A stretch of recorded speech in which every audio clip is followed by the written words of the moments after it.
5 seconds.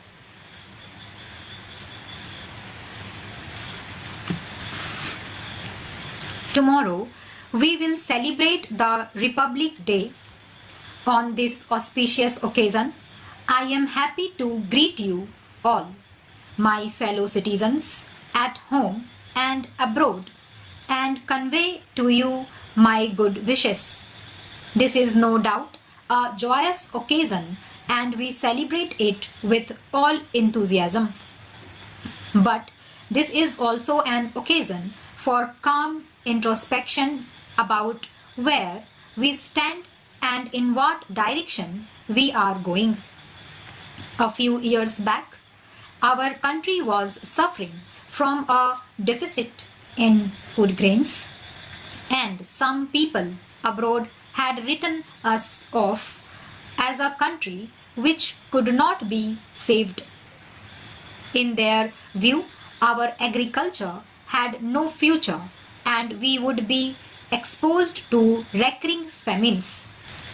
These prophets of gloom had reckoned without our untiring Kisan, and they have been proved false. This country, which was producing 5 crore tons of food grains in 1950, has now reached a level of over 20 crore tons despite of floods and other natural calamities in several parts of the country. The credit for this goes to the Kisan, the vast majority of whom are small and marginal farmers. The developmental efforts over the last 30 years, which have been channelized by successive 5-year plans, have resulted in the execution of many major, medium, and minor irrigation projects all over the country. The assured water supply from these projects, as well as production of fertilizers, pesticides, and high-yielding strains, have all aided the Kisan in ushering in an era of plenty.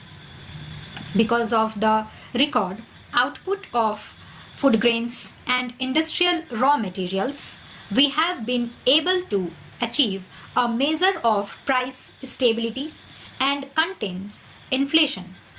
Food sufficiency is among the major factors that have helped the country to sustain and strengthen its political and economic independence. We cannot, however, afford to be complacent. In the coming years, we will have to place agriculture on a sounder and more viable base. We will have to assure fair prices for the farmers' produce and reduce the cost of inputs that will encourage the Kisan to work harder and show better results.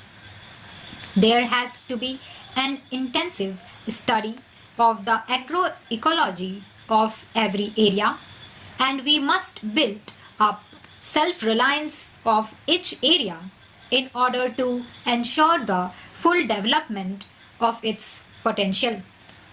If farmers, scientists, extension workers, developmental administrators, mass media agencies, and above all, our political leaders will all work together, we can soon regain the old image of our as a land full of milk and honey. While this achievement is certainly within our reach, a radical change in the entire value system of our urban societies is essential for attaining this goal. The brain drain and the depletion of resources from the village to the city must not only be stopped but must be reversed. The imperative need is for a happy combination of brain and brown for achieving the rural prosperity. Those living in villages, and our scientists and technologists who choose to work in villages must be provided with adequate facilities. The basic minimum needs of the rural people must be fulfilled without further delay. In the welter of demands and agitations by the urban pressure groups for an ever increasing share in the national cake, the needs of the poor farmer, the real producer of wealth in our country, are apt to be overlooked. Let us not forget that India will prosper only if the tiller of the soil lives and prospers. Our hard-working peasantry have proved time and again that they are ready to adopt new technology, provided they are helped to do so. It is now the responsibility of every citizen in this country to ensure that our farmers are able to produce more food from less land.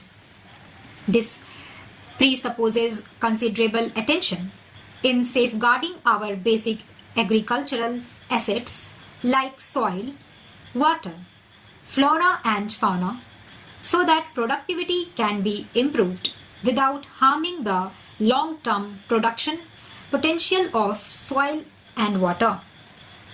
I have had occasion to fly over the Himalayas in recent months, and I was shocked to see the extent of deforestation that has taken place.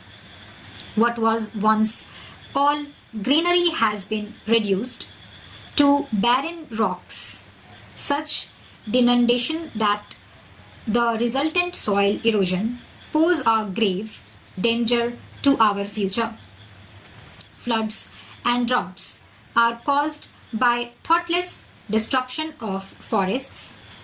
We should ensure that in our zeal to bring more land under the plough, we do not disturb the delicate balance of nature. We need to create new forest belts to be maintained in perpetuity.